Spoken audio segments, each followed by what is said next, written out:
قبل کشف زبان مردم با چه زبانی فکر میکردن؟ داداش چرا میگیم 300 مگه 3 تا 100 نیست؟ این دفعه خونت با خودت. داداش چرا پلنگ صورتی همیشه لخ بود ولی وقتی میرفت کنار دریا شورت میپوشید؟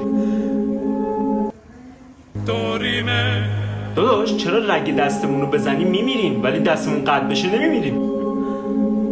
بعد این داستان میکشمت. داداش کی به اولین معلم درس داد؟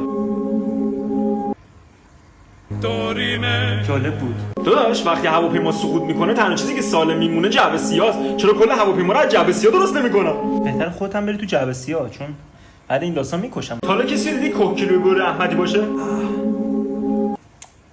داداش چرا همه بابا از ماکارونی بعدشون میاد؟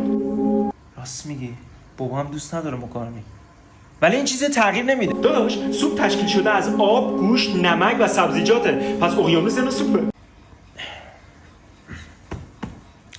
تموم شد داره؟